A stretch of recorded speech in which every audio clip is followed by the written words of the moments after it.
Hello, good morning. You are in webinar number 2 of 3 webinar training series brought to you by the California Work and Family Coalition and the California Partnership to End Domestic Violence, Accessing Paid Leave Now. Thank you so much for being here.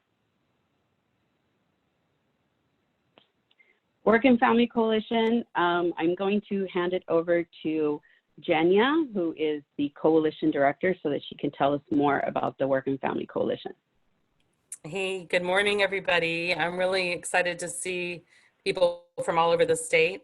I just want to introduce the California Work and Family Coalition. We are a statewide alliance of different organizations, and we really come together in the belief that everybody should have the right to time and enough resources to really care for yourself and your family. And especially right now, this is really important. And we're really, we had planned this series a while ago when it was going to be in person, but moved it, of course, to an online. And it seems like, you know, the need for this information is even more important than ever. And I really appreciate all the coalition members and everybody coming together to put together more information on how COVID-19 affects these laws. But in general, all of these organizations and all the people in California really need to know their rights. The coalition came together to pass the first paid leave law back in 2002.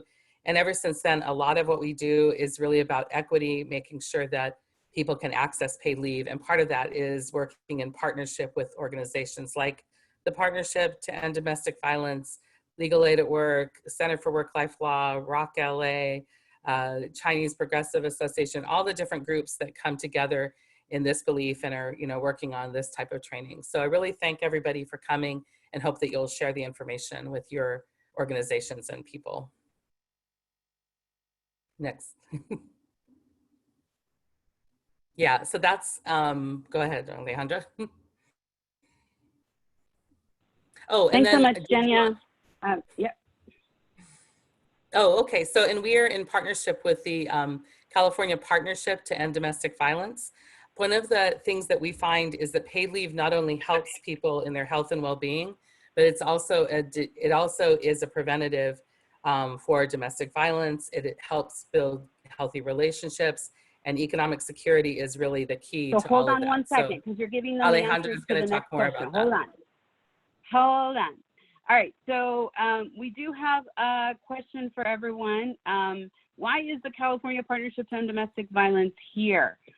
So I am launching a poll to hear from you all, those who were in the first session. If you wouldn't mind taking a moment to answer, and those who were not, what are your thoughts on here? Is there a relationship between economic supports, including paid family leave, and the prevention of domestic violence? Is there a relationship between economic supports, including paid family leave, and the prevention of domestic violence? No, no relationship whatsoever. Yes, they help reduce financial stress. Yes, they foster equitable parenting opportunities.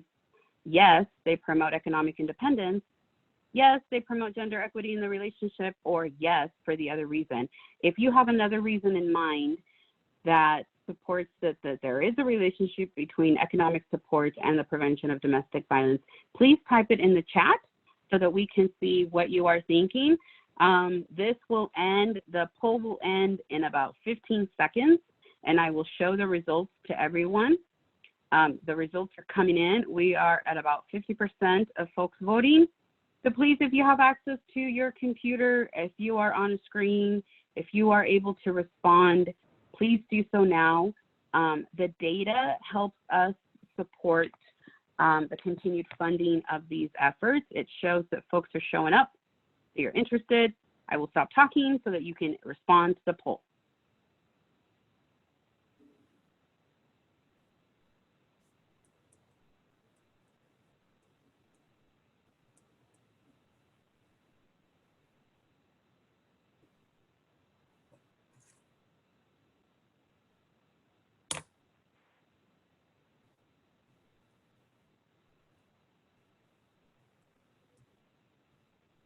Five more seconds.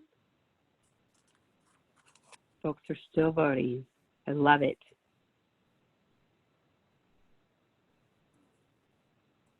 Thank you so much. I'm going to end the poll so that we can see the results.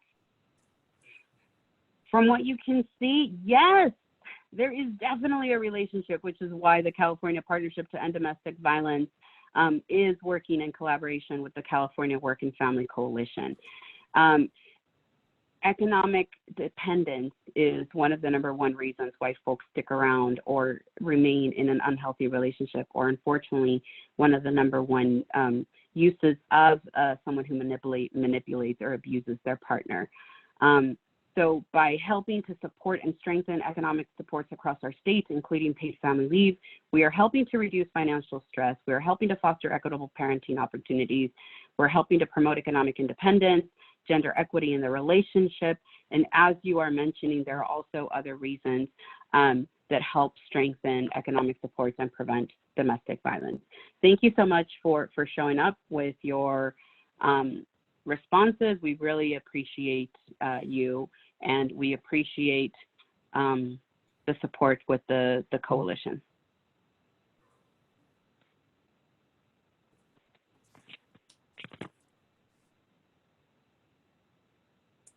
Jenya. Yes, thank you to our sponsors, Blue Cross Blue Shield, who's been working a lot on the issue of prevention of domestic violence and also on paid family leave, and is working with so many of our partners right now to really help with more education and more access to paid leave, which is really just such an underpinning of people's health and well-being and economic security. So we really appreciate their sponsorship for this and so much more.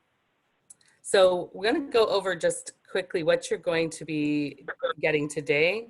So one of the key things we went over last time is how all the different laws kind of work together. But one of the big questions we get is really how to apply for paid leave and other wage replacement programs, including UI, that are related to COVID-19 right now. There's a lot of small and large changes that are happening at the federal, even the local and state level. And we'll be covering all of that, the access to these programs. Then the others is how to screen for eligibility. How do you talk to your partners, your members, your constituencies about their eligibility for paid leave, and how do you basically just point them in the right direction when they need it? The other thing that I think is really key with all of our different partners, including the EDD, who you'll be hearing from next, is really having the resources for more information. With the Partnership to End Domestic Violence, the California Partnership, we created a toolkit that we'll be sharing at the end and also in our next, and that we also have a lot of resources from the organizations here that you can use in your work to promote paid family leave. And now I think we are going to be, oh, do we want to talk about all of our different partners? So today we're hearing from, go ahead, Alejandra. Yeah, we've got we've got an awesome crew here today for you all. Just an amazing team of panelists, of trainers, educators, advocates, community organizers. I am a prevention specialist at the California Partnership to End Domestic Violence, leading our statewide prevention program. Jenya Cassidy is the coalition director, bringing us all together, making sure that we are showing up for paid leave. You are going to hear one of our first speakers is Juliana Franco, staff attorney at Work Life Law, amazing advocate, educator. Anytime you have an opportunity to hear these folks, please show up. Sophia Chang, I have had a great pleasure of working with Sophia. She's an organizing coach, an educator, and has also been very involved in the development of our paid family leave training toolkit. Julia Parrish, amazing senior staff attorney at Legal Aid at Work. Just has so much information to share, English and Spanish, amazing advocate again. If you have an opportunity to hear Julia and the team at Legal Aid at Work, do so. You are going to walk out so much informed and with a lot of questions and answers. Mm-hmm. And we have the EDD here, which I mentioned at the very beginning. It's a great opportunity to hear directly from the Employment Development Department. And I'm going to hand it over to Jenya, who will introduce our speakers for today. Yes, we're really thrilled to be having the EDD on this webinar because we know a lot of the benefits that you're applying for in the state of California, including unemployment insurance, state disability insurance, paid family leave, all of the main things that we talked to today. The EDD is administering those programs, and we know people here will have a lot of questions for them. And I'm really pleased to introduce Katie Morales, who works with the EDD on these programs and can give you some information about them. We will be talking about UI a little bit later in the program, but this will give you a lot of information about how to connect to the EDD. So Katie, take it away. Thank you very much for being here. Thank you so much for having us here. Again, as she said, my name is Katie Morales, and we're always excited to be a part of the conversation. I just want to clarify that today I'll be speaking about State Disability Insurance Program, which is a separate branch under EDD from unemployment insurance. As you can imagine, with the COVID crisis, unemployment insurance has been inundated with unemployment insurance claims for normal people who are out, but also for individuals who are self-employed. They're working through the process with the federal government to get benefits available to those individuals as well. So again, because they're inundated, they have pull in all of their resources, even retirees back, they're pulling resources from other branches to make sure that they're mitigating the number of claims coming in insofar as much as they're trying to get a new call center up and things like that. So I did want to reassure you that there are efforts being made as quickly as possible to mitigate the number of claims that are being received on that end. However, today I won't be speaking on UI because I am under a separate branch. Disability insurance is covered under a different section of, or different parts of the California Unemployment Insurance Code, and I can only speak to SDI. Now, I will just provide some general resources for you guys as far as in relation to COVID-19, and you guys, I'll provide you the web resources that you guys can obtain more information as it relates to unemployment insurance. But again, we're so happy, we're thrilled to be a part of these conversations, to connect with you guys in the community who have access to patients and to those who are underserved especially. So I'm going to go ahead and provide you kind of just a general overview of the State Disability Insurance Program today. This isn't designed to make you an expert. Really, I want you to come away feeling like you have a familiarity with the program and you would know how to direct people to which program to use depending on what circumstances they're in. So let's go ahead and get started. State disability insurance is a partial short-term wage replacement insurance plan. It's under Employment Development Department for the California workers and has two components. The two SDI components are similar in that they provide partial wage replacement. However, they differ in what benefits they'll cover. For disability insurance itself, it will pay you benefits if you're unable to work your regular or customary job due to your own illness, injury, or pregnancy. And for paid family leave, it pays benefits if you need time off of work to care for a seriously ill family member or to bond with a new child. I did want to note that SDI does not provide job protections, so the program administers leave benefits only. For more information on your rights and protections during a leave, you can see the California Department of Fair Employment and Housing or the U.S. Department of Labor. So SDI is 100% funded by the California workers. So unlike workers' compensation or unemployment insurance, which are provided and funded by employers, SDI funding is withheld via a mandated payroll deduction for California workers, and it's noted as CASDI on the pay stub. So the program rates are determined yearly and posted annually around October, which will become effective January 1st of the following year. So let's move forward. Again, responding to the COVID situation, for Californians covered under California State Disability Insurance or that CASDI tax, benefits have been made available through DI and PFL. If you're affected by the novel coronavirus or COVID-19, if you're unable to work due to having been exposed to COVID-19, which is certified by a medical professional. So if you're under a medical quarantine, you may file for a disability insurance claim. And if you're unable to work because you're caring for an ill or quarantined family member with COVID-19, and that would also be certified by a medical professional, you can file for a PFL claim. If you don't fall in one of these two situations, so if you want to take time off of work, or you need to take time off of work rather, because your child's school is closed and you need to care for your child during this period, that would qualify you under unemployment insurance. More information under what would qualify under DI, PFL, or UI can be found on the websites listed on this slide. The easiest way to access these resources is actually just go to edd.ca.gov, and on our homepage, you'll see the picture of the COVID virus there. You can click on that. It'll redirect you to the pages.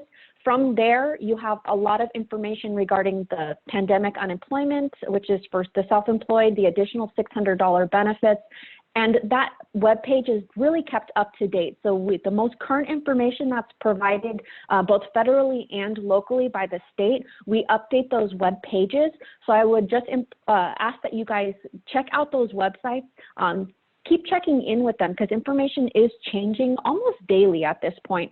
So we want to make sure that you have the resources available to know what benefits that EDD can provide you during this time.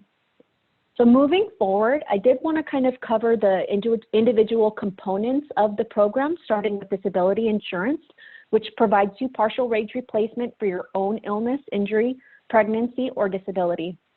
This can include elective surgery, alcoholism or drug addiction treatment, recovery, pregnancy, childbirth, and postpartum related conditions. You must be under the care of a physician who certifies to the illness, pregnancy, injury, or disability. And DI claims will pay up to 52 weeks per claim. So as long as your doctor is substantiating to the need for treatment for the 52 weeks, EDD will pay benefits. We require a 7-day non-payable waiting period, so your payments will begin on the 8th day of the claim. And you must be experiencing a loss of wages. So this is important. This is something I do like to clarify. We are a wage loss program, meaning that if you're suffering a wage loss, that can be a loss of full wages or just a partial wage loss. As a result of your disability, you may receive benefits from the program. You may work part-time and receive benefits, so it doesn't matter if you're working 8, 6, or 4 hours a day. If you're not working your regular and customary work schedule as a direct result of the disability, then you may be eligible for benefits. And then our wage replacement rate at current is between 60 to 70% of your weekly income, depending on your normal salary. So now that we've kind of given you an overview of disability, I'll move to an overview of paid family leave. So if you're covered by DI, you'll automatically be covered under PFL as well because they're both part of the California State Disability Fund that you would pay into with that SDI tax. PFL provides up to 6 weeks of paid leave in a 12-month period. So whereas DI will pay 52 weeks per claim or per incident, paid family leave actually pays 6 weeks in a 12-month rolling period, meaning if you began your claim on June 1st of 2020, you would have 6 weeks all the way through May 31st of 2021, and you wouldn't be able to apply for an additional benefit period until June 1st of 2021. Just to note, as of July 1st, 2020, so for all claims with a start date of July 1st, 2020 or after, benefits will increase to 8 weeks in duration. So we are working, the governor is really excited about the paid family leave program. We're seeing a lot of even just feedback nationally from the paid family leave program, especially during this kind of crisis that we're in. And we are working with the governor, with the legislator. The PFL advocates have been a wonderful resource to get this number increased. So they were pushing a big push in getting us up to the 8 weeks. And so we'll see what we can expect in the future as far as additional expansions. Paid family leave can be used to bond with a new child entering your family or to care for a seriously ill family member. And new children entering the family isn't limited to the birth of a new child. It could also be children who are entering the family through foster care placement and or adoption. So you will use your benefits within 1 year of the child entering the family. We'll discuss a little bit more about that in detail. Paid family leave does not need to be taken all at once. You can split your time up, you can use it intermittently, or you can use it while you're working part-time. And unlike disability insurance, paid family leave has no waiting period, so payments will begin on the first day of your claim.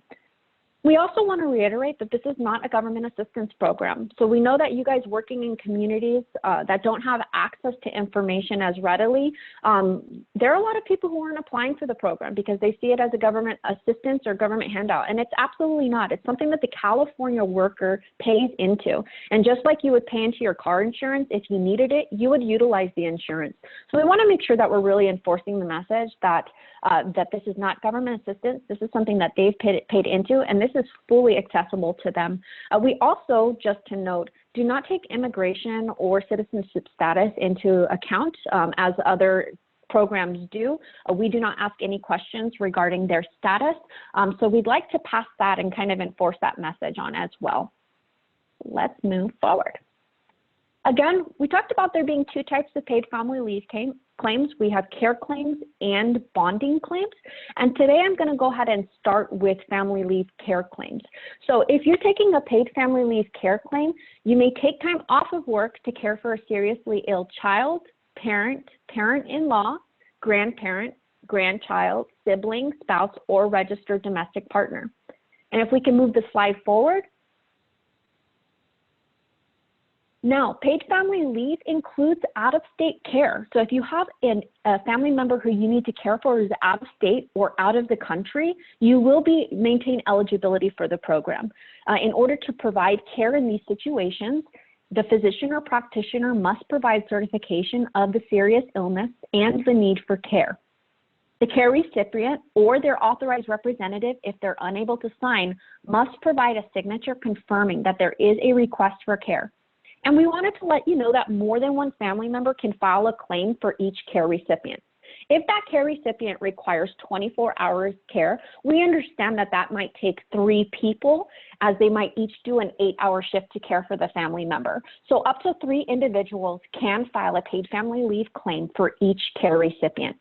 In addition to providing benefits to caretakers, PFL also offers benefits to parents taking time off to bond with their new children entering the family. So let's go to the next slide and we'll talk about bonding benefits. New mothers, fathers, adoptive parents, and foster parents are eligible for bonding benefits. This benefit allows any new parent to spend time with their baby or their new child entering the family through birth, adoption, or foster care placement. These benefits must be used within the first year of the child entering the family, meaning if the child is born on June 1st, 2020, you'll have until May 31st of 2021 to claim the benefit weeks. If the child is entering the family through adoption or foster care placement, you'll have 1 year from the date that the minor child, and I do emphasize it has to be a child under the age of 18, enters the family. So you'll have 1 year from that date of placement. Bonding claims do require documentation showing the proof of relationship, which can be a birth certificate, a birth record, or foster adoptive placement agreements. For newborn babies, it does take time for a birth certificate to be registered with the county register. We understand that, so we do accept birth records, which are the unofficial records provided by the hospital, and they can be used to verify the bonding claim. Bonding benefits can be used by both parents at the same time, so they can use them concurrently, or they can use them separately at different times, so long as it's within that 12-month rolling period. And let's talk about transitional bonding. So new mothers, those who are pregnant, may claim disability insurance benefits. Now, on a standard pregnancy, that is typically 4 weeks prior to the due date, and then after delivery, they're eligible for up to 6 weeks to recover from a normal birth or 8 weeks to recover from a cesarean section. Now, these benefits may be extended beyond these standard weeks as if there are pregnancy or postpartum complications. And I want to talk, kind of harken back to the COVID conversation. If an individual is pregnant and their doctor feels that in the workplace they may be at risk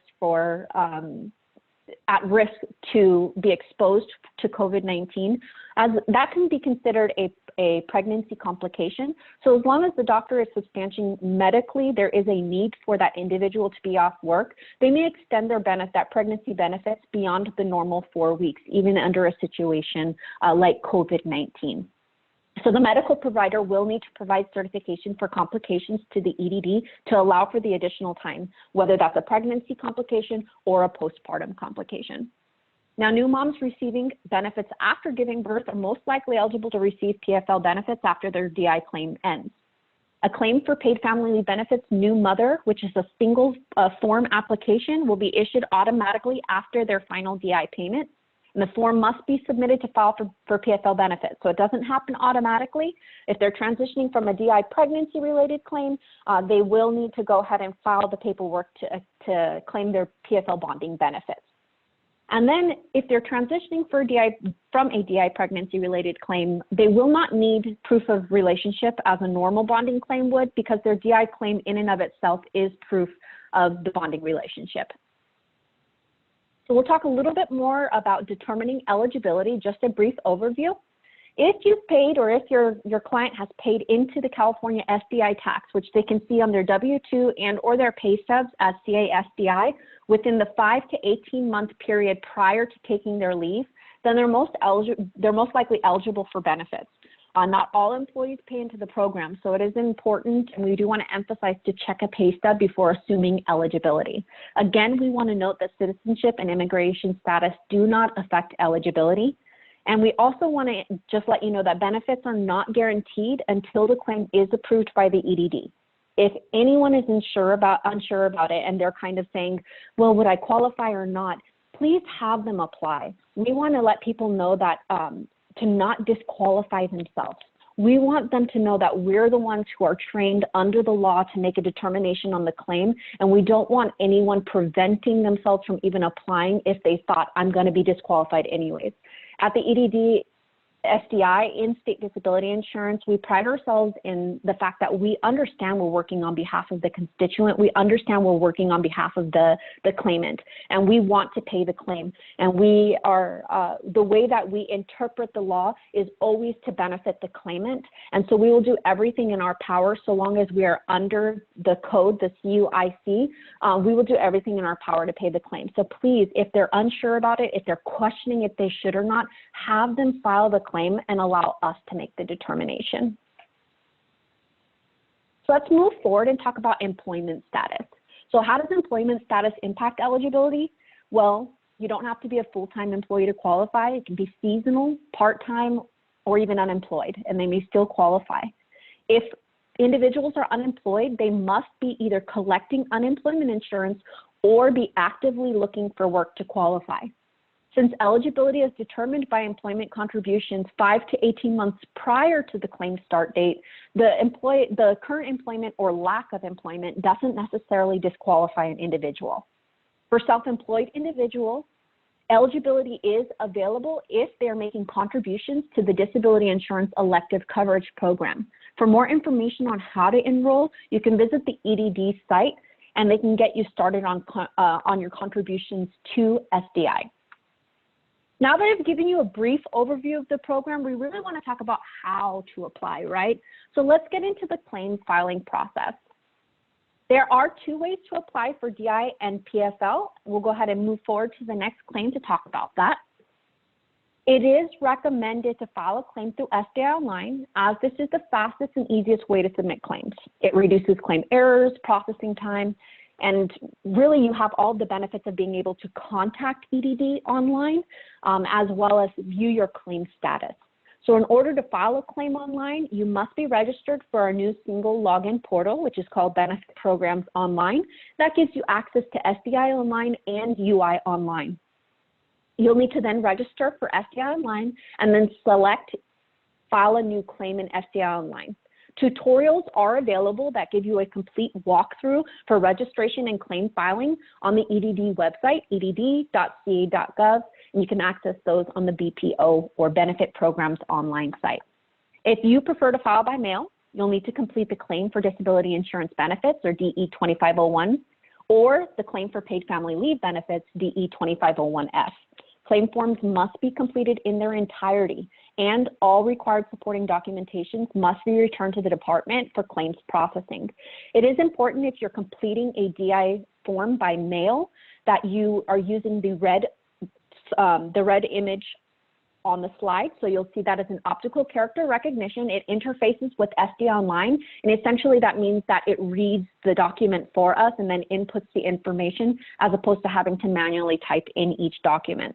So we ask that you use the correct forms when you're completing your application, and that you don't skip any questions. Even if the question you don't feel pertains to your situation, we do need an answer on it. Any questions that are left blank or unanswered do require additional investigation, which means we have to contact the appropriate parties to obtain the information, which can delay claims processing or cause disqualifications if we're unable to reach the appropriate party and obtain the information. So again, if you see a question that doesn't pertain to you, go ahead and answer the question anyways, just mark no, and we'll go ahead, that'll make it a lot easier on our end to get you paid as quickly as possible. Now, whether claims are filed online or by mail, there is a timeliness period. For disability insurance, you have to file within 49 days of the requested start date. And for paid family leave, you need to file within 41 days of the requested start date. So let's move forward. And I'm going to discuss SDI Online first. Again, this is the recommended way to file your claim. So filing with SDI Online expedites your claim, reduces paperwork, it saves you time, really. It also greatly enhances the efficiency of the services provided to you. Users must complete a one-time registration, again, through Benefit Programs Online, and then access SDI Online. To file online, log in, select SDI Online, and then select New Claim to begin your application. Our new web template is fully responsive. It provides full access to your claim, even from your mobile device. So if you're using your mobile device, you can view your SDI Online account, check your inbox, and file a new claim. So let's talk about filing paper forms. So for filing a disability insurance claim, you'll use the DE 2501, and you're going to go ahead as the claimant portion is 1 through 4. You're going to fill that out and make sure that it is signed and that all of the questions are filled out completely in their entirety. You want to make sure that if you're going to be indicating what your employer's work address is, that you speak with your employer about what address they want forms sent to, so that you have the appropriate form and it doesn't get kind of lost or delayed in the mail. So no questions should be skipped or left answered. And again, a signature is important on that form. Pages 5 through 7 will be filled out by the physician. And again, we recommend that you just double check the physician hasn't skipped any questions and that they have their signature, their original signature, not a stamp on page 7. If you're filing for a paid family leave claim, you would be using the form DE 2501F. And that form you'll again need to complete in its entirety. However, we do want to be mindful of the type of claim you're filing. If you're filing for a care claim, you will need to complete Part A. Page 2 will need to be signed by the individual receiving care. Part C will also need to be signed by the care recipient. And Part D will need to be completed by the physician or the practitioner of the care recipient. For bonding claims, which is on the following slide, you'll need to complete Parts A and Part B, as well as providing the supplementary or supporting documentation to verify the relationship. This could be, again, a copy of the child's birth certificate, a birth record, or a foster adoptive placement agreement. And then we also wanted to show you the transitional bonding. This is the one-page application on the following slide. This is for new and expecting mothers. So if you filed your DI claim by mail, you'll receive this after the final payment by mail. If you filed online, you'll receive this electronically on your SDI Online account. Now again, you do need to complete this form in order to access your additional bonding benefits. So you complete this one-page form. Supporting documentation is not required when you're returning this form, as your DI claim will verify the relationship. So what do you do after you filed your claim? A properly completed claim takes typically up to 2 weeks. So we have 14 days by law to process the claim with either a payment or a notice as to why the claim has not been processed or qualified. The EDD will mail you a notice of computation, or DE 429D, and that informs you that your claim was received and what your estimated benefit amount is should your claim be accepted and paid. You'll know your claim has been approved once you receive an electronic benefit payment notification. And if more information is needed in order to process your claim, EDD staff will contact you directly, either by phone or mail. Once the claim has been processed and benefits have been paid, you'll receive an EDD debit card and/or check, which you will select what your preference is when you're applying for a claim. Let's move to the next slide. We'll talk a little bit more about payment options. So you now have the option to select how you receive your benefit payment when you file a DI or PFL claim. The EDD issues benefit payments via the EDD debit card through Bank of America or by check, which is mailed to you from EDD. You do not have to accept the EDD debit card if you choose not to. However, we do recommend it, as once you have the card, benefit payments are issued to you on the card within 1 to 2 days after we qualify your claim. Every time you qualify a claim under a check, you just have to note that there's going to be additional time for mailing the check out to you, which can be 5 to 7 business days. Benefits of the debit card also include secure payment process, improved service and efficiency through Bank of America. You can use them anywhere a Visa is accepted, at ATMs or point of sale terminals. If there's cost savings on check printing and postage, and it also reduces your security risks associated with a lost or stolen check. So it helps prevent fraudulent activity. You're able to sign up for notifications either through email or text messages to alert you when there are changes to your account, including low balance, or if you need a daily balance, they can provide that to you as well. If you prefer a check, you can always select the checks option. Again, just note that an additional mailing time will be required to receive payment. For more information on disability insurance or paid family leave, you can visit our website at edd.ca.gov/disability or californiapaidfamilyleave.com. You can contact the EDD at one of the toll-free numbers provided as well. Information is available in English and Spanish for DI. For paid family leave, we have multiple languages: English, Spanish, Cantonese, Mandarin, Vietnamese, Armenian, Punjabi, and Tagalog. For additional services in additional languages, you can refer to the EDD website on our Contact SDI homepage. With that, we're going to go ahead and I'm going to turn it back over. I know if there's questions, you can go ahead and direct them to the Q&A portion or in the chat pod as well. Alejandra? Thank you so much. Wow, that was great.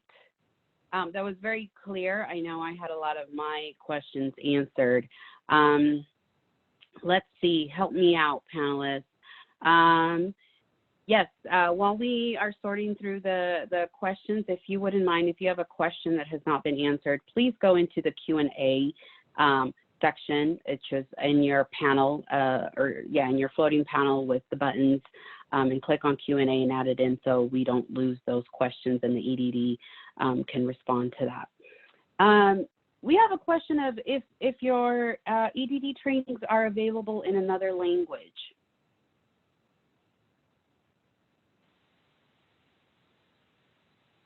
Katie? Sorry, can you hear me? Yeah, I can hear you now. Okay. So we do have training available in Spanish when we have Spanish representatives available. So we have designated individuals in the state of California who can offer Spanish presentations.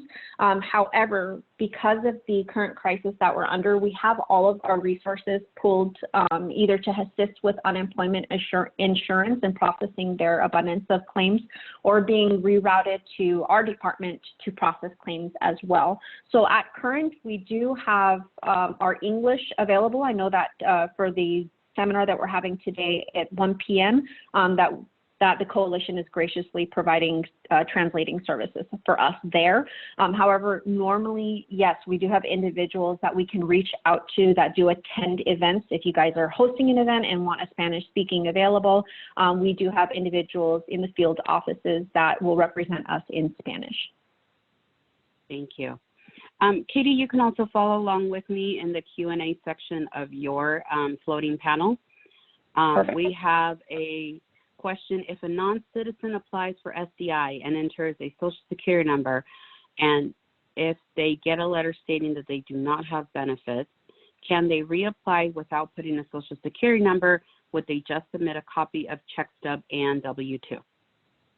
So reapplying is actually not necessary. What they'll do is they'll take the notice that was received from EDD and they'll go ahead and submit the W-2 with that notice back to the address that's listed for an appeal. So they can contest that notice saying, yes, I do show that I have a record via W-2. They can provide the W-2 and or pay stubs back to the EDD. And what we'll do is we'll go ahead and have the tax branch add those wages back into their profile so that we can reestablish that same claim. So it's not necessary for them to file a new claim. They just need to provide the information with wages so that we can go ahead and submit that for adding to their bank. Thank you so much. If an undocumented person applies for paid family leave or SDI, will this categorize them into under the public charge law? We do not request any information, nor do we provide any information to any other entity regarding citizenship. We won't even ask the question.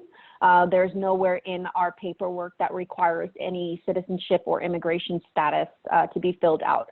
So long as you have been paying into the SDI program via that CASDI, that is the only, as far as eligibility terms regarding their wages or Social Security number, we're just looking to see that they paid into the program. So no, we won't be even asking the information of them. Thank you so much. I think this is the last question. Would the medical provider from another country be the one to sign the paid family leave application?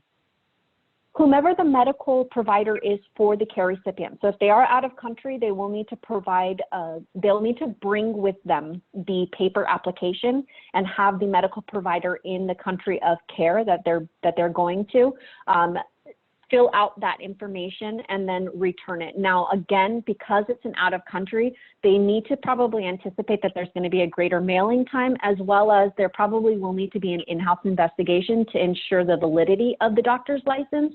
However, we will accept out of country doctors, so please have the medical professional who's caring for the care recipient complete those documents.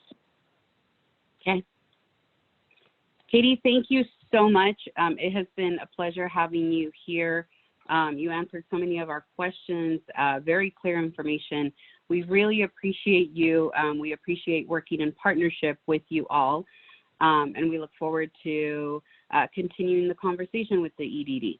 Any other questions, panelists? Anything else I'm missing? All right. It looks like I may be dealing with a little connection issue. So while we get that set up, we're going to be moving over to our next speaker. So give me 1 second.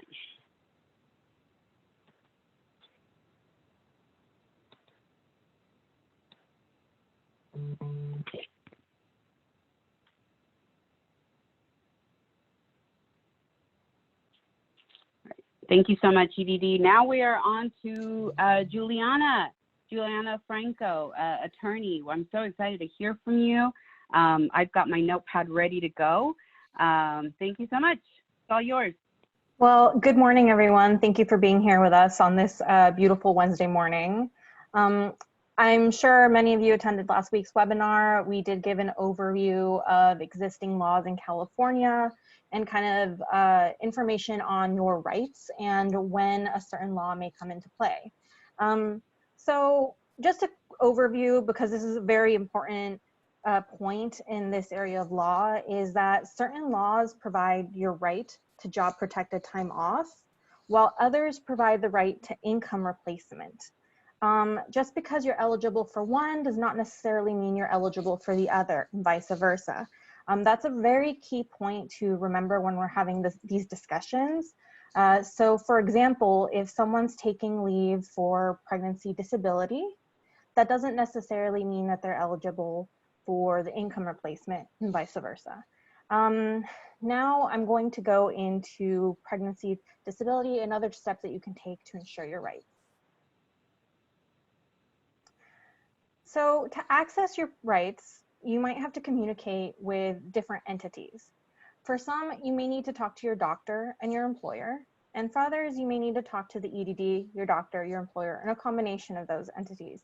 Sometimes these interactions can be very stressful. So what I'm going to do today is give you some tips on how to communicate with your employer and tips for your doctor on how to communicate with your employer and what goes into an effective note.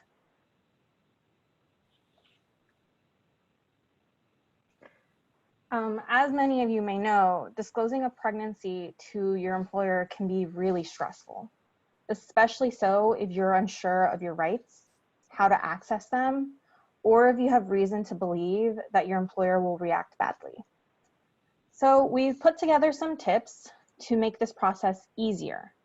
Remember, you don't need a doctor's note in order to disclose your pregnancy. You may need one later, but having this initial disclosure with your employer, it's not necessary to have one. So first of all, it helps to be informed. Review your employer's policies about pregnancy and parental leave. It may also be helpful to get an idea of what the laws are that protect you. We're here to provide you that information. Also, having this conversation, it may help to reassure your boss that you're committed to your job and you plan to return. Sometimes, due to stereotypes, some bosses may think that someone's not planning on returning to work. That's not always right. So sometimes it helps to make that statement affirmatively. Yes, I will continue working after I come back from leave. Also, it might help to come up with a plan for your leave. For example, if you're in a job where you oversee people, it may help to have a transition plan or plan to bring in someone else. This is not always necessary, but it can help you feel better, and it can help your employer feel more prepared for your leave. This is a collaborative process that you have to go through, though.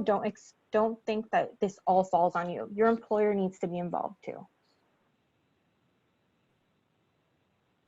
During any conversations with your employer, feel free to take notes, especially if something sounds strange or wrong to you. You want to be able to go back and double check things. And if something was just wrong, you may want to have that for later if you decide to talk to an attorney. Also, if any promises are made during these conversations, it does help to follow up, with a note or an email thanking your employer for allowing for, agreeing to your leave from a certain date to a certain date. Documentation does help, and we do have a sample note for you later in this presentation. And remember, it is illegal to treat someone differently because they are pregnant.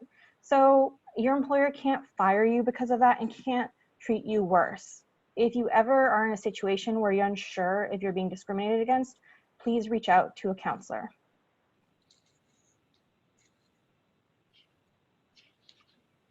So this is a really great sample letter from Legal Aid at Work on how to put your request for pregnancy disability leave in writing to your employer. Like I said, sometimes this really helps you feel more comfortable, and it also clearly spells out your rights for your employer, whether they are aware of it, of your rights or not. It can really help them know what you are entitled to and know that you're serious. Also, it's really important for you to know that you don't have to disclose your diagnosis if you do have a certain pregnancy-related condition. All you need to say is that you're disabled by pregnancy, childbirth, or a related medical condition, or you will be.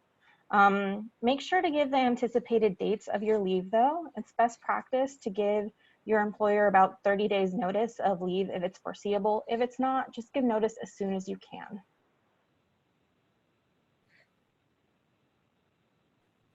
Sometimes your employer might request a note from your healthcare provider. This isn't the only time your healthcare provider will be involved in these conversations. Your healthcare provider will also need to certify for your EDD benefits, such as SDI. And well-meaning doctors provide notes all the time. Sometimes they can cause problems. So Center for Work-Life Law and other organizations such as Legal Aid at Work have provided doctor's note guidelines to make this process a little easier for them. A supporting letter should include, specifically for leave, should include that the patient is disabled due to pregnancy, childbirth, lactation, or related medical condition, that the patient requires full-time leave, a reduced work schedule, or leave from medical appointments. Now, if your patient is able to continue working, say that in the note. Also, provide the dates of the anticipated leave or an anticipated schedule or reduced schedule. It's really important to provide at least an estimated date of when the patient can return to work. Otherwise, the patient can run the risk of losing their job.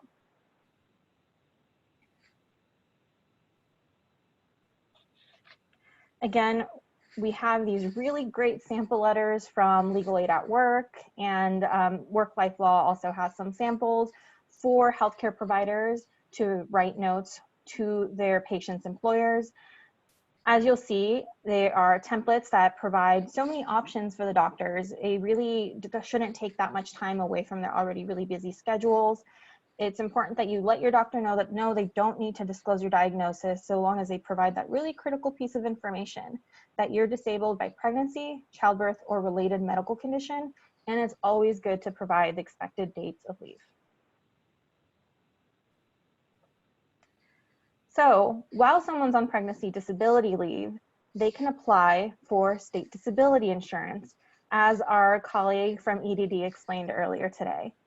To be eligible, they need to meet certain criteria as listed on the slide. And it's really, we want to stress that this is available regardless of immigration status. There are certain ways that you can apply for the benefit. And if someone has help, please feel free to contact a helpline for guidance through this process.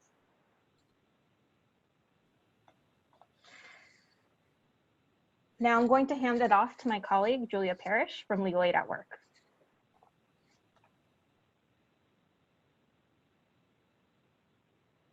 Thanks, Juliana. We're going to go through this really briefly, and I just want to stress for folks, one of the major takeaways that we're hoping that people get from this webinar is the sort of annoying legal intricacies of the way that we talk about paid family leave. So we know that paid family leave is a term that we use in conversation to mean paid time off, which can mean a whole lot of things. But legally speaking, if you're talking about protecting your rights, job protected laws are different and separate, and they have a whole separate set of requirements. And then wage replacement laws are the sort of programs that the EDD Representative Katie was talking about. So just to keep in mind that those are separate and that paid family leave can sort of go by a number of different names. You know, we have disability insurance, there's paid family leave, there's, you know, bonding leave and pregnancy leave. So I just encourage folks to look at the other webinar for the details of that. But one takeaway is that there are many laws that provide people with up to 12 weeks of job protected time off. Job protected meaning you can return to your same position or a comparable position to the one you had before you took your leave. And there are 3 reasons that you can qualify, either to bond with a new child within 1 year of the child's birth or placement in your home, to care for a seriously ill family member, or to care for your own serious health condition. And the same tips that Juliana just went over in terms of talking to your employer for common sense. Write notes, keep a record, ask to see policies. It's your right to investigate what you're entitled to, and I know that that can be really intimidating. So please refer to the tools Juliana talked about if you need help. And in terms of certifications that employees can be required to provide for employers when they ask for this type of leave, if you're asking for leave for your own health condition under the Family and Medical Leave Act or the California version, the California Family Rights Act, then the note really needs to have your name, date, and then the expected duration of your leave. As Juliana talked about, there are privacy protections in California that protect people from having to disclose what their particular diagnosis is. You do have to disclose enough information to indicate that you have a qualifying serious health condition. And then information that the employer will need, which is basically the anticipated dates of your leave. And we all understand that this is an estimate and that people's medical treatment plans change and recovery times vary. So it is contemplated under the law that you may have to update this information at some point. So don't feel like you're totally locked in to the dates given in these. If there is some sort of change, then you give new information to your employer with new dates.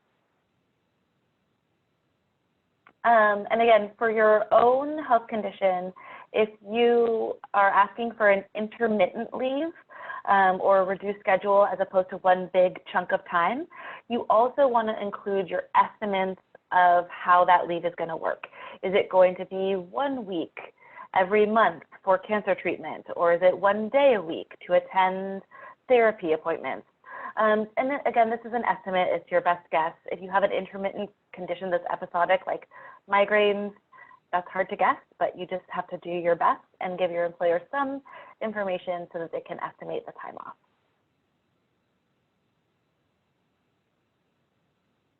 And there's a difference in if you're providing a certification to care for someone else's health condition. So the previous 2 slides were about your own health condition and your needs for medical treatment. There are even stronger protections in California if you're referring to someone else's health condition. So basically you need to just explain what the patient's name, and again, this is the certification that the healthcare provider is providing, the patient's name, and that they need the assistance of the family member who is going to provide care. And when we're talking about providing care for a seriously ill family member, a lot of people sometimes assume that that means administering or doing injections. And it's actually much broader than that, right? It's going to the grocery store for them and cooking meals and, you know, putting gas in the car to take them to appointments, including arranging care for someone else if you're going to have a skilled nurse or go to a facility. That takes time off to sort of arrange for those things to happen. And it can also include psychological comfort and care. So I just want to make sure that people understand that this isn't like, you know, medical professionals providing care. It's the kind of care that we can provide for our family members who need it. And the note doesn't need to specify what kind of care it is. So now I'm going to hand it off to Sophia to talk about local and state paid sick days. Thanks, Julia. So folks will notice that this is called sick days and safe days. And one reason for that is that a little known fact about paid sick days in California is that you can actually use them if you are a survivor of domestic violence as well. So all California workers working 30 or more days within a year in California must be given a minimum of 3 paid sick days. The reason why it's a minimum is depending on where you work in the state. So for example, if you work in Emeryville, Oakland, Los Angeles, San Francisco, a bunch of other municipalities in the state, you may actually have local laws that are stronger so you can accrue more paid sick days. You can use paid sick days to care for your own illness or to care for a family member. And you actually don't have to be sick to use this time. You can also use it for preventative care. So for example, if you have well child, well baby checkups or vaccinations, you can use the time for that. And like I mentioned before, the reason why we use the term safe day is because you can use this time off to also seek care services related to domestic violence, sexual assault, or stalking.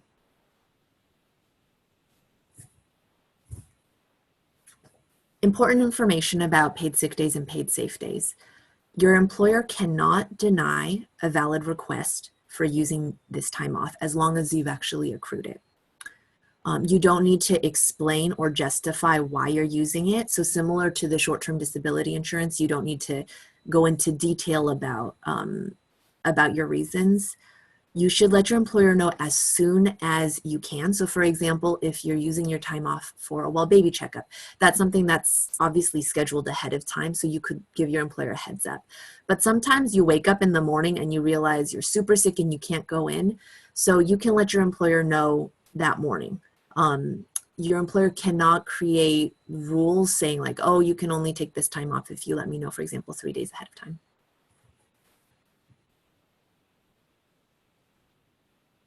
This is really important, especially for folks in the service industry.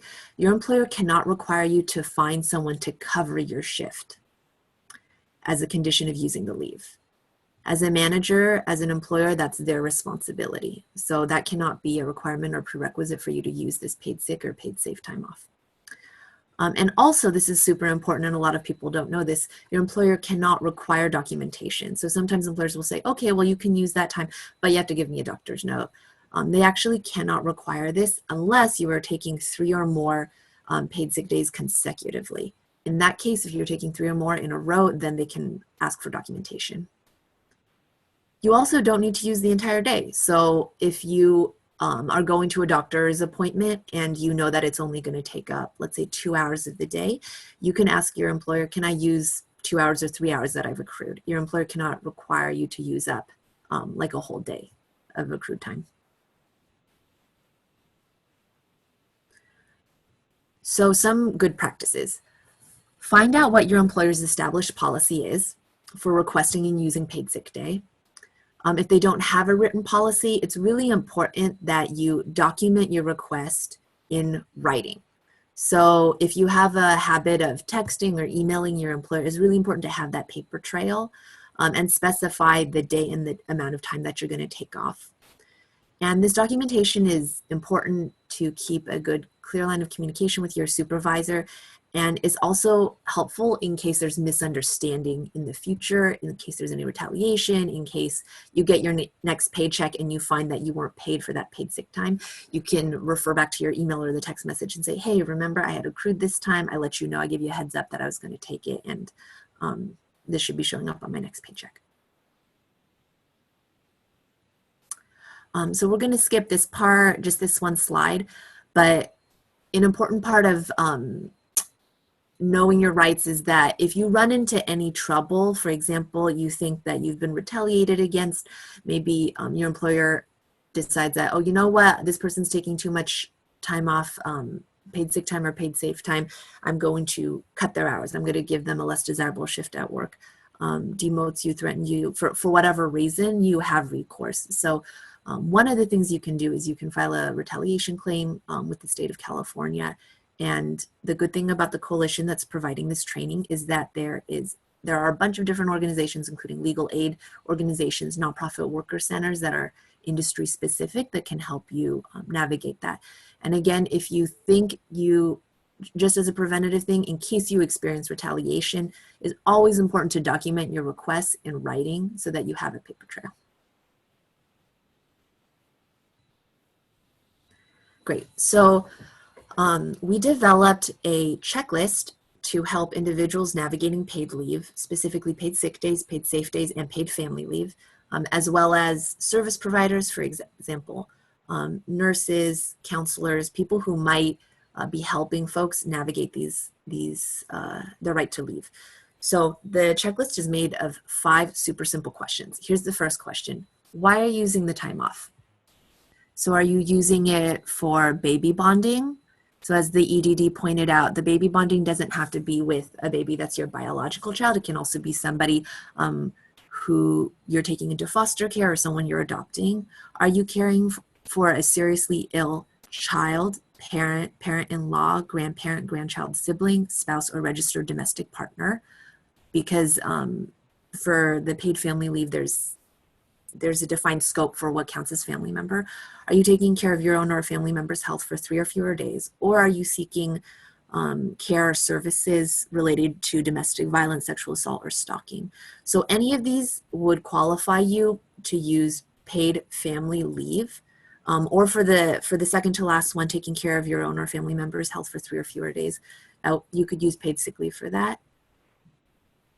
The second question is, what city do you work in? So the reason why it's important to know what city you work in is because, like we mentioned before, there are certain cities in California where you can accrue more than 3 paid sick days. How long have you worked there? How many hours did you work at this workplace in the past 12 months? That can be approximate. And then how many employees does your company have in a 75-mile radius? And so what these questions are getting at, numbers 3, 4, and 5, is the job protection. Because for a lot of us, when we're considering whether or not we're going to take paid family leave, a question that may be looming is, okay, so I'm going to take paid family leave. I'll have some partial income for 6 weeks, but will I have a job guaranteed to go back to? So these questions help you think through under the law what kind of protections you qualify for.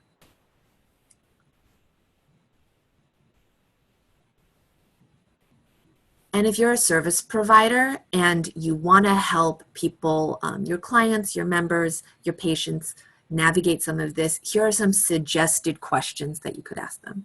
So if you're helping someone with prenatal care, or you're working with a family that you know has a child coming, you can ask, hey, are you planning to take time off when the baby's born or when the adopted child or foster child arrives? You could ask them, hey, did you know that you might qualify for paid family leave?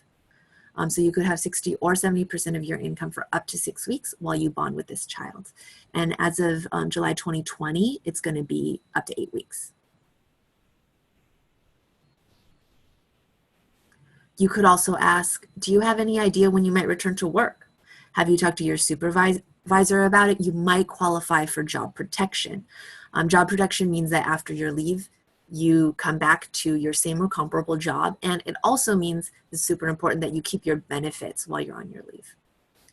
And you can review the paid leave checklist, those 5 simple questions that we had just reviewed a second ago.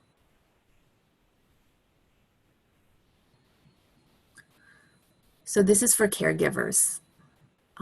You could ask the caregiver, so this might be someone who is accompanying the patient to doctor's appointments. How has caregiving been affecting your ability to work? Have you had to take time off from work because of your responsibilities? Do you think in the future you might take more time off because of your caregiving? And this is just, I've been a caregiver, this is just a way for caregivers to start really thinking through the time that they have already been taking off, the time that they might take off in the future, and to consider whether or not they qualify for paid family leave for caregiving, and whether or not they want to put in a claim because they anticipate that they're going to be taking more time off and they still need that income.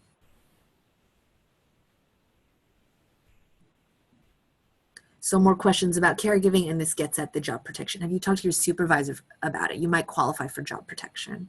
And again, the job protection depends on how long you've worked there, how many hours you've worked there, and the size of your employer.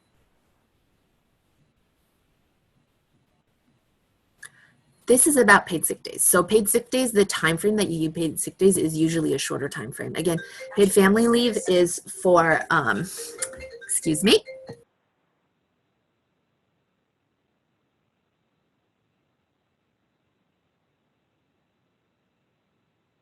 Thanks, everyone. This is the joys of working from home.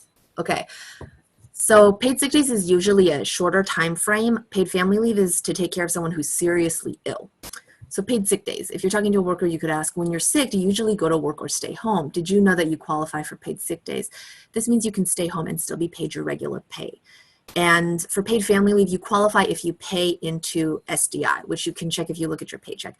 But for paid sick days, everybody accrues paid sick days in California if you work in California. And this is true regardless of whether you're part-time, if you're paid hourly, the type of business. I've talked to workers who say, oh no, I work for this really small mom and pop business, I don't qualify for paid sick days. Not true. Still qualify for accrual, and it's regardless of immigration status. So we're going to talk about one person's story as a case study, and this is a person named Cam. So there is a young man named Cam. His partner is pregnant and they are expecting their first child. He's a college student and also has worked as a bartender for the past 3 years, about 25 hours a week. He's working as a part-time bartender. He's meeting with his school counselor to understand his options for parental leave. So let's go through the 5 questions in the checklist so that Cam can start to gather the information to think through what he qualifies for. So why is Cam going to use this time off? It is to bond with a child born within the past 12 months, right? This is his newborn kid. What city does he work in Fresno? He's worked at his workplace for 3 years. And if he worked about 25 hours a week, and maybe he took 1 week off around Christmas time for vacation, he worked about 1,275 hours. Again, it doesn't have to be exact, it's just an estimate. And how many employees does the company have? About 80.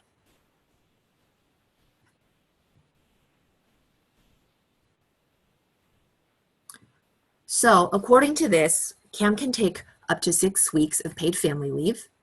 He gets that wage replacement because when he checked his paycheck, he saw that there were SDI deductions, so he knew that he was paying into the fund. The second question is, does he qualify for job protection? So this means if he takes some of the time off, he might not take up the whole 6 weeks, but let's say he takes 3 weeks or 4 weeks. Will his job be guaranteed when he comes back?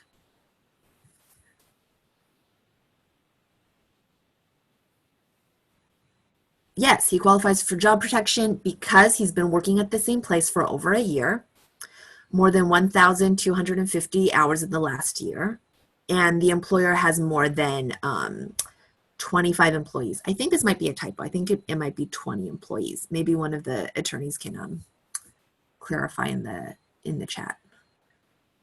But basically for the job protection, you just look at how long you've been there, how many hours you worked, and the size of the employer. I think because we're running out of time, we're going to skip the next story, but there's a final story at the very, very end. Yeah, thank you.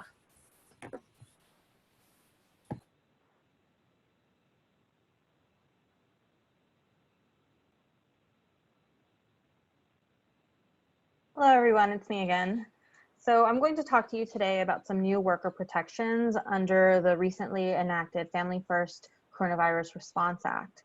Just to be clear, this is a federal law, not a California law, but it does provide some additional rights to workers in California.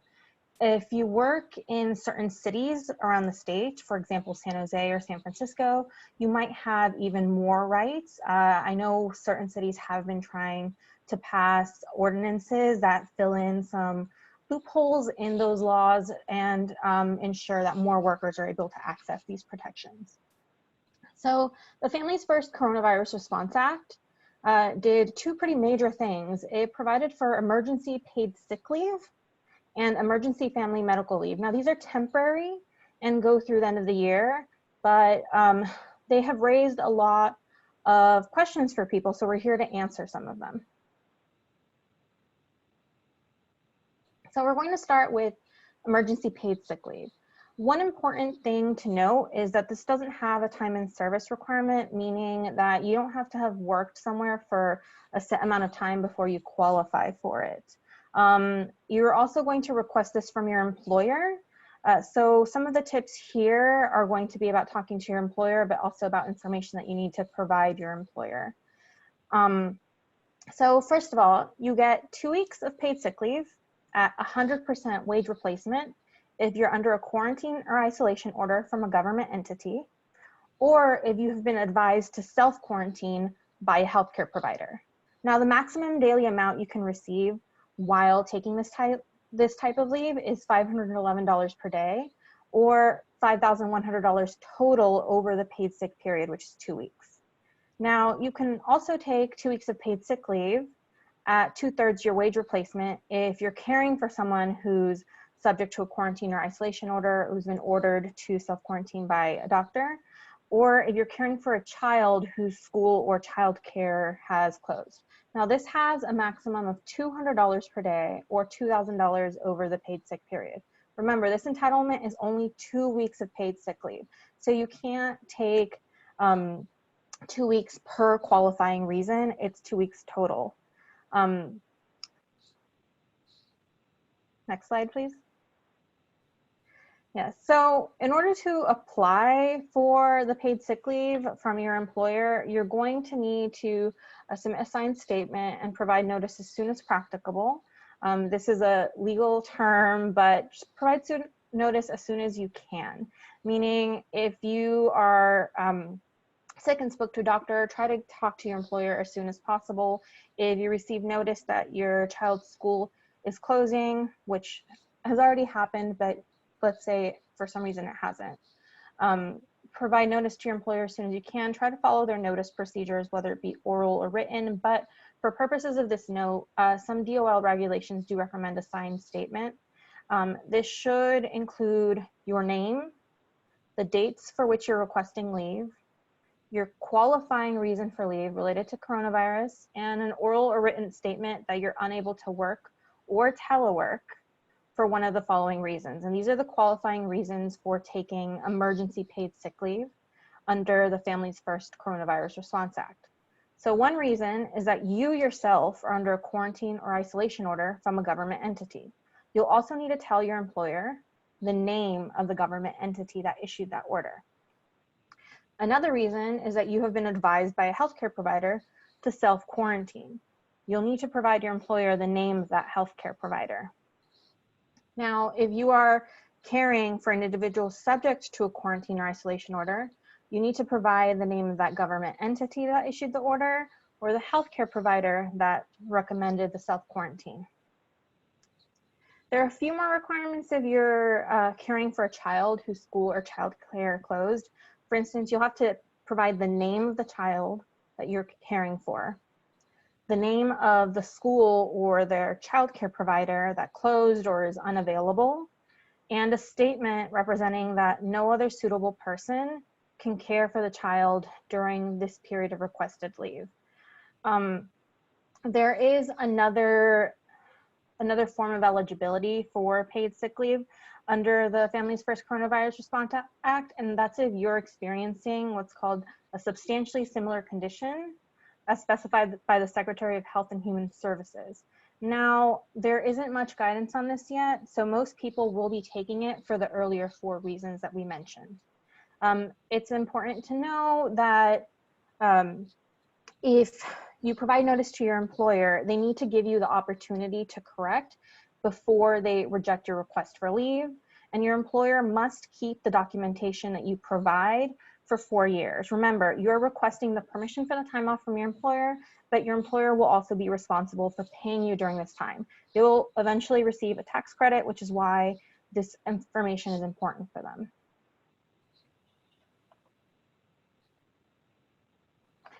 Now, so after you've taken 2 weeks of paid sick leave, you might need more time off. Now, there is an additional 10 weeks of leave under the Families First Coronavirus Response Act for childcare or school closures.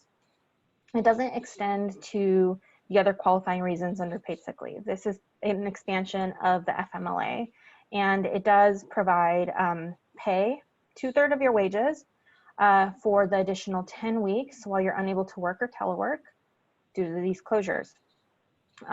It's a shorter time in service requirement than the FMLA. Instead of having to have worked at your employer for at least 12 months, you only need to have worked there for 30 days. It's important to know that your FMLA entitlement hasn't expanded with this. It's still just 12 weeks total.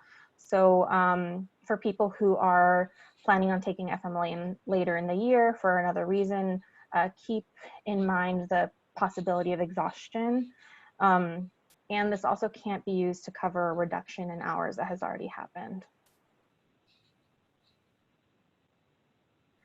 So again, you're going to want to request this from your employer with similar documentation that you would have used for the Emergency Paid Sick Leave Act. You're going to want to submit a signed statement that includes your name, the dates for which you're requesting leave, your qualifying reason for leave, and a statement that you're unable to work or telework because you're caring for a child whose school or childcare provider closed or is unavailable. You need to provide the name of the child you're caring for, the name of the school or childcare provider that has closed, and a statement saying that no other suitable person can care for the child for the period of the requested leave. A lot of people may wonder whether this can be taken intermittently.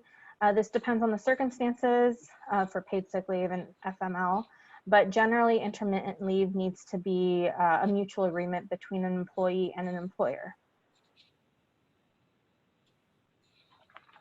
Now I will hand it off to my colleague, Julia, so you can learn about UI. Hi, thanks, Juliana.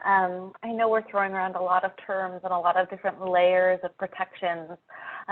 It's sort of unfortunate that that's just the way that our laws are written, is everything is in a narrow box. So Juliana and I put the contact information for our organizations in the chat, and if people have individual questions about how they fit into these various boxes, you can feel free to reach out.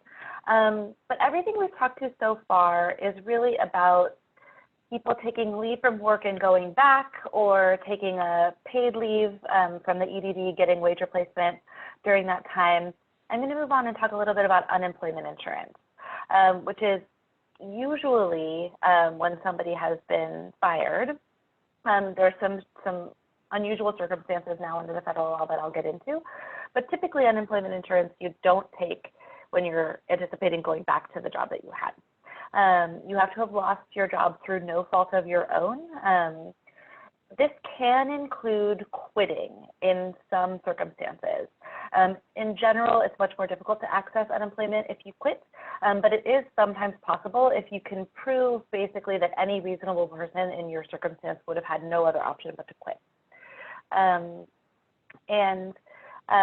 The one other difference I want to point out about unemployment insurance that's very important is even though unemployment insurance is also administered by the Employment Development Department, the EDD, it is a separate program, and it is a requirement that somebody have lawful authorization to work in order to receive unemployment insurance. So undocumented workers cannot receive unemployment insurance benefits, again, which is different from disability and paid family leave benefits. So typically, unemployment lasts for 26 weeks, and usually there's a 7-day waiting period from the date that you have filed your claim. Both of these things have changed. So there's no more 7-day waiting period. That has been waived because of the COVID crisis. And the unemployment benefit amount in normal circumstances is somewhere between $40 and $450 based on past earnings. And again, typically unemployment is less than you will get from wage replacement for disability or paid family leave, because those are either 60 or 70% of your earnings. Unemployment insurance is less than that. And unemployment insurance can be used consecutively with disability insurance or paid family leave, but people can't get all of them at the same time. So if you're sick with COVID for 3 weeks and you get disability insurance, but then you also, your workplace has closed down, you might transition onto unemployment after that is over.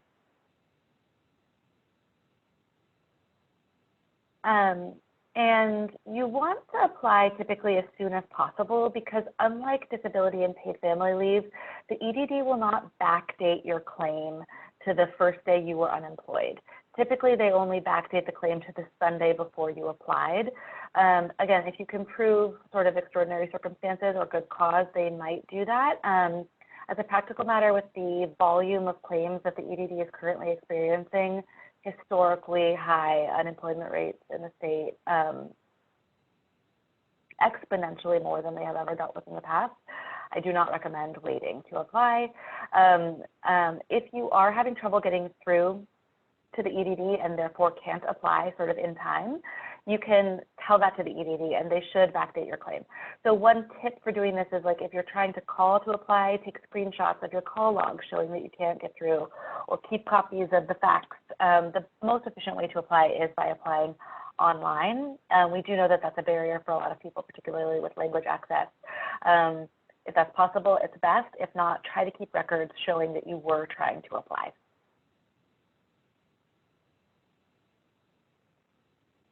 And then there's some significant changes that have happened to the typical unemployment system because of COVID.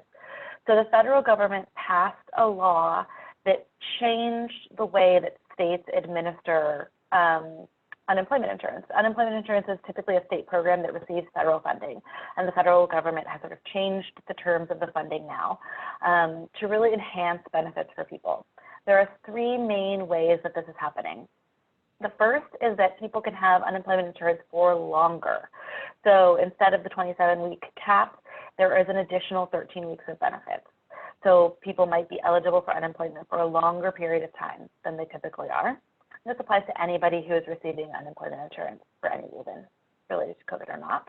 And then second is a whole new bucket of people who are eligible for unemployment. The government is calling pandemic unemployment assistance. And the reason it has a different name is because it's different than unemployment insurance. Unemployment insurance is available to people who are employees and have a sort of series of other eligibility requirements. Pandemic unemployment insurance is available to a broader group of people than that. And this really includes primarily people who are self-employed, gig workers, independent contractors. They can qualify for pandemic unemployment assistance, even though in sort of our normal way that we think about unemployment insurance, they aren't eligible for unemployment insurance. And then the third box of improvements that the federal government has made is that it has increased the benefit amount by $600 per week. So meaning that if you would traditionally qualify for somewhere between $40 to $450 in a weekly benefit amount, that's gone up to $640 to $1,050 per week. So it's a significant increase to the amount of the benefit. So three improvements. One is you are eligible for a longer period of time. More people are eligible who aren't typically eligible, and it is more money in folks' pockets.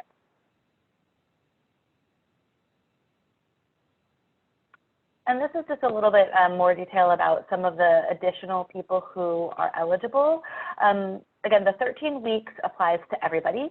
And this can include people who have already used up their traditional unemployment insurance. Like if you were on unemployment insurance when sort of the shutdown started, you may, what if you were 20 weeks into your unemployment insurance claim? This is gonna add additional time to that. And other categories of workers, including religious organizations who don't typically qualify for unemployment insurance, and primarily independent contractors, people who hadn't yet started at a job, so they aren't employees because they would have started at a job in 2 weeks, but that job has evaporated. So those are the sort of people who traditionally qualify, who qualify under the new federal program. And again, typically, individuals must be able and available to work this is a difference between unemployment and disability insurance and paid family leave, for example, because when somebody is applying for disability insurance, what they're saying is, I'm temporarily unable to do my regular job because I have a disability or health condition. So that person isn't actually available to work. And when somebody is applying for paid family leave, they're well, so they're not too sick to work, but what they're saying is I'm unable to work because I'm caring for someone else. Either I'm bonding or I'm caring for someone. And the reason you are getting unemployment usually is because you are able and available to work, but there is no work available for you to take. And we can go to the next one. We can go to the next one too. So, again, the unemployment insurance is not available to undocumented workers. That includes under the federal expansion. And you apply from the EDD. And so that's the same agency that administers the disability and paid family leave programs, but it's a different application. It's a different branch of the agency.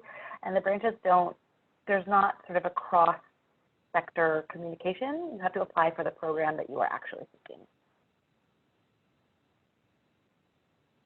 And just some tips about applying for unemployment and changes based on the CARE Act. So once you apply, you will get a notice that your application has been received, and it will include a calculation of your initial benefit amount. That benefit amount is going to be based most likely on the sort of traditional benefit period without a reflection of the $600 additional funding at this point. You need to certify that you are still eligible to receive benefits. So you're going to get a form, typically it's every 2 weeks from the EDD that says, hey, I've been looking for work, but I still haven't found anything. Please continue to pay my benefits. And then, for example, when someone finds work, they send that form back and say, hey, I found work on this date. Here's when I started work, so that the EDD knows to stop their benefits as of that date. One change that you'll see reflected here in number 3 is that workers are not going to be penalized for saying that they are not looking for work. Typically, you have to be looking for work in order to get unemployment benefits, and they will automatically disqualify you if you don't show that you are looking for work. That is different in the current circumstances because of the pandemic and because most workplaces are closed. So you do not have to be looking for work. It won't be an automatic disqualification the way that it was in the past. I would just caution folks as a practical matter, this is like a temporary sort of special waiver, and it is likely to go away as things start to reopen. So that's something that you're going to have to keep your eye on the EDD website about in terms of this particular requirement, because it won't be a permanent waiver. It's going to be a temporary waiver for just for the period that the EDD thinks is necessary. And typically, it takes 3 weeks for the EDD to issue benefits. It's taking much longer than that now. When folks do receive their benefits, it will go back to the date that their application was submitted. So you do get the full amount. You just have to wait longer, which I know can be a real hardship for people. And you do need to continue to recertify with the EDD. And one other thing I just wanted to mention before I pass it back is all of the laws that we talked about, particularly the federal law that Juliana talked about for emergency paid sick leave and emergency family care leave, and the unemployment provisions that are changes to the traditional unemployment structure of the state are changing, and they are changing rapidly. So I anticipate that there will be additional changes to that, and so it's just important for folks to know that none of those sort of emergency provisions are set in stone, and I do think that they're likely to continue to be updated. So with all of that, I'm going to pass it back to Sophia to go over more putting it all together. Great, thank you. So we're going to try to synthesize everything we've learned in the last hour and a half. So we're going to look at this story by Erica, and then in the chat box, I want folks to throw out ideas about what Erica might use, what type of paid leave or what type of benefits she might use. Okay, so Erica's mother has a fever, has had a fever for a few days, and she's lost her sense of smell, which there's some information that that might be an indicator that someone has COVID-19. So Erica's mom wants to get tested for coronavirus. Erica is an essential worker at the local supermarket. She works as a cashier for 35 hours a week in Garden Grove, and she's been working there for 2 years. So Erica really wants to take time off to help her mom self-isolate, help her clean and cook, but she's unsure if she takes time off now, how it will impact her job in the future. And Erica is also unsure how many days she's going to need off. She doesn't know if her mom just has a fever and a cold and is going to get over it soon, or it's going to be more long-term. So let's use the paid leave checklist to review options that Erica might have. Okay, so why is she using the time off? Here, Erica checked off one box, right? She said that she's going to take care of her mom, a family member's health, for 3 or fewer days, or it could turn into, hopefully not, but it could end up being more serious. And if her mom really is seriously ill, she may have to care for a seriously ill parent. But for now, she just put take care of her mom for 3 or fewer days.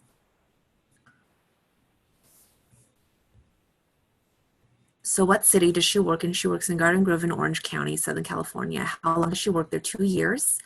If she worked 35 hours a week and didn't take any time off, then she worked about a little bit more than 1,800 hours in the past 12 months. And it's a large grocery store, so there's more than 100 employees in a 75-mile radius.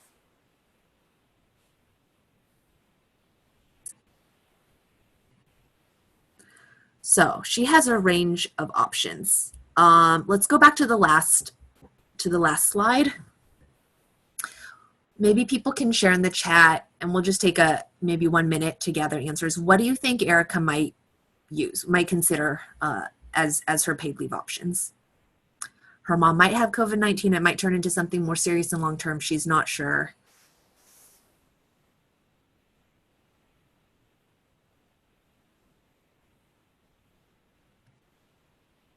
So we can go to the next slide and just read it out. So if she's not sure how much time she needs to take off initially, she could use up her regular paid sick days first. Garden Grove does not have extra sick days, that are mandated on top of what the state mandates. So she can accrue, maybe she's accrued 3 days. She could use a couple days to take her mom to the doctor, rest at home, and wait for the test result. Paid sick days carries job protection in itself. So she doesn't really have to think about job protection if she's just using her paid sick days. Under the Families First legislation, she might have access to an additional 2 weeks at 2/3 pay to take care of a quarantined person. So again, this is the one that needs certification, and this would be if she would need certification that she's taking care of somebody who's getting tested for COVID or has COVID. And then finally, if her mom really is ill for a longer time, Erica could use paid family leave, and that's up to 6 weeks to take care of her mom.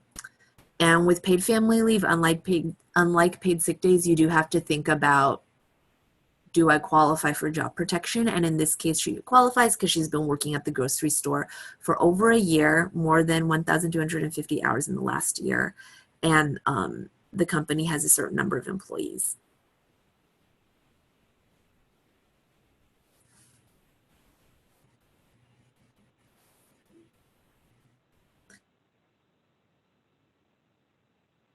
So what I'll say with the last story is, I think Julia mentioned it, is that unfortunately all of these systems are more confusing than they should be.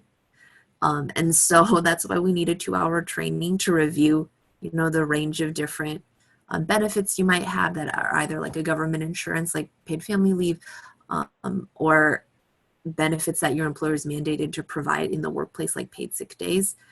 But it's important that everyone think through their own situation, figure out what you might qualify for, and know that All of our organizations are available to help you navigate, to identify, to help you troubleshoot and request and document your requests for this type of leave.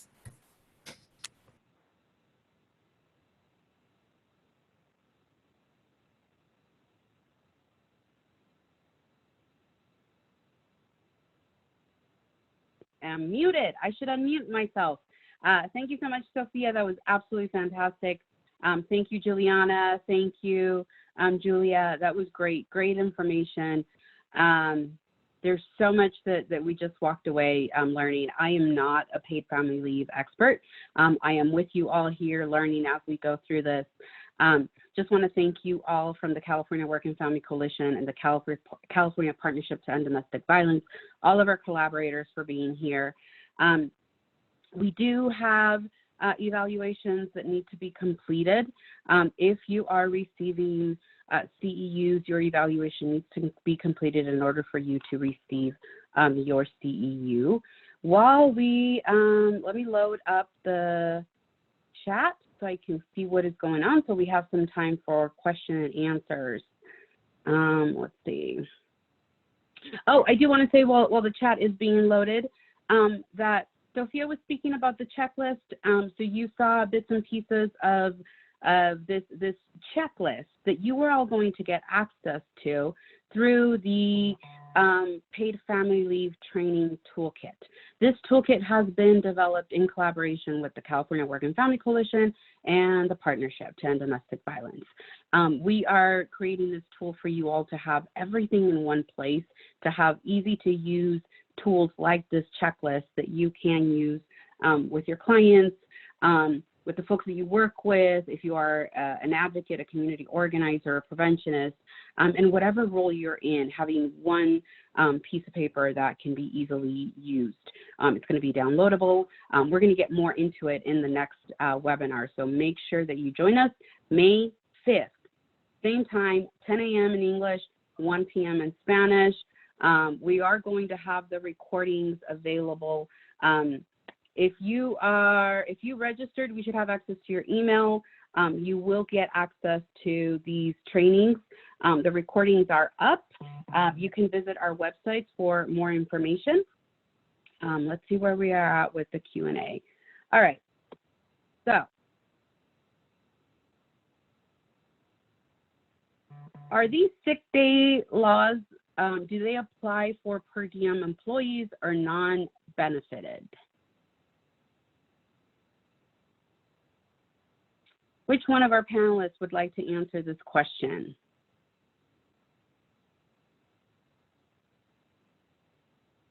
Julia, Juliana?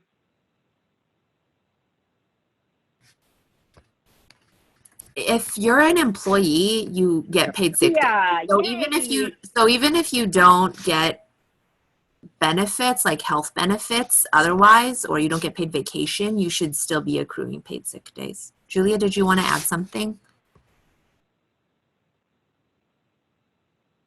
No, yeah, it depends on the person's relationship in terms of what per diem means, but employees are entitled to paid sick days. Thank you. Next question. Can a person with reduced hours who applied for UI benefits get the stimulus amount of $600 even though the person makes more than the qualified weekly benefit amount? So in order to qualify for unemployment benefits, you have to actually trigger an amount. So there were several questions about this, and actually the best way to figure out what the amount of benefits you would be entitled to is on the EDD's website. They have a benefits calculator, so you can enter in your wages, and it will basically look at the amount of income that you are losing and what benefit amount that would trigger. And unless you trigger some benefit amount, you need to trigger some weekly benefit amount in order to get the $600 top off. But it can be available to people who have lost part of their work, so like their hours have been reduced. You can still get some benefit as long as the reduction you have experienced is significant enough to trigger a weekly benefit amount. So I suggest people look at the EDD website benefit calculator to make sure that they are getting a weekly benefit amount, and then you will get the 600. Thank you. Next question. Oh, was that an example? Yeah, that was an example from about June. That was awesome. I love that. If a client that was fired in January and applied for UEI and was denied, but since COVID happened, she is unable to find work and has no income, can she reapply? So it sort of depends on what happened with the first claim and the circumstances in between. Normally a decision to receive UI is based on the way that your employment ended with your most recent employer. So one is that people who get denied can appeal that decision. And in fact, my experience is that many people are denied who are actually entitled to unemployment. So we recommend that people appeal, and you get sort of a whole new process. So that might be one option, because you do need to have a claim. You need to have an actual unemployment claim in order to trigger this extra 13 weeks of benefits and payment amount. All right, let's keep Julia, Sophia, and Juliana on, please, so that we can answer the next questions. If a UI recipient finds a temporary job 4 to 5 hours a week for a month or two, will they be ineligible for UI benefits? If they are still eligible, will their wages be adjusted due to their income? Yes, your benefit amount will be adjusted based on the offset of the income. Okay.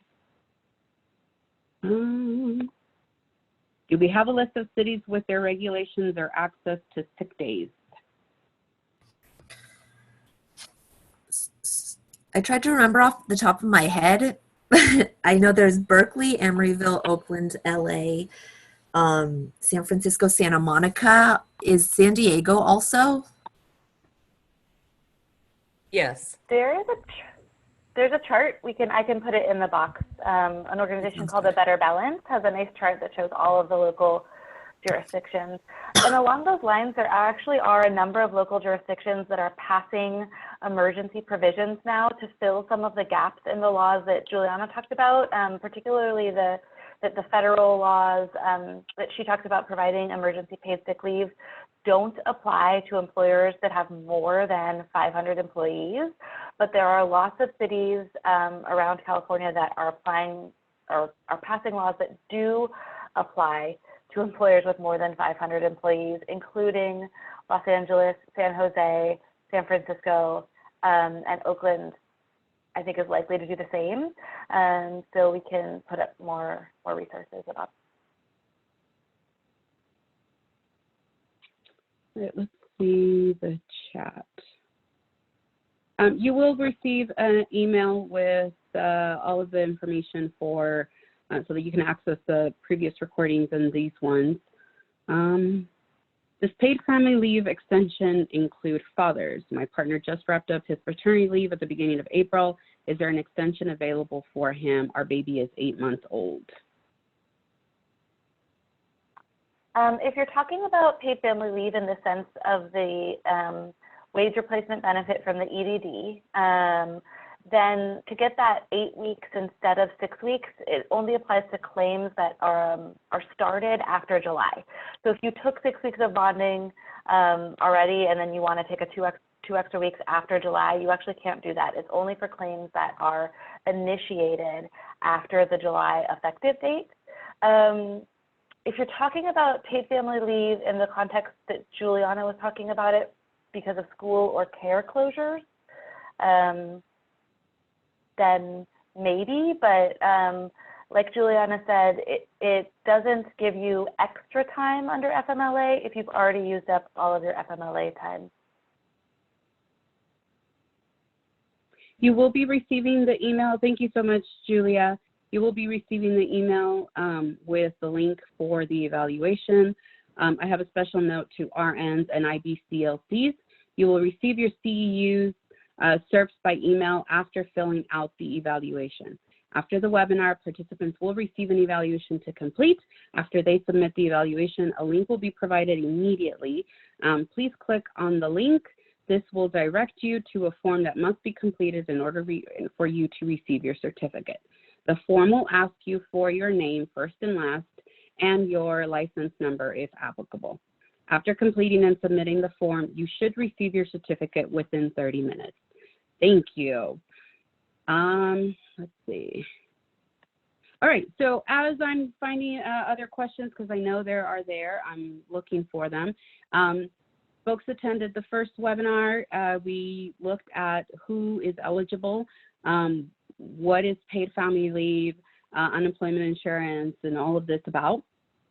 This time we looked at further, how do we apply? What is that all like? Furthering into the eligibility criteria and COVID-related benefits. Now, what is missing from you all? So for the third webinar, we want to continue this conversation, support you all with tools, resources that help you provide resources and information to others in your community. Also deepening the conversation on the resources that are most needed now. So again, please let us know, what is it that you need?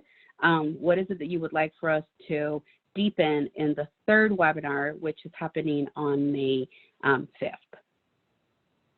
So if you are with us, we still have a good group of folks with us. So exciting. Please let us know what other questions you have, what else you would like to have addressed in the next one. All right, let me see what else has come up.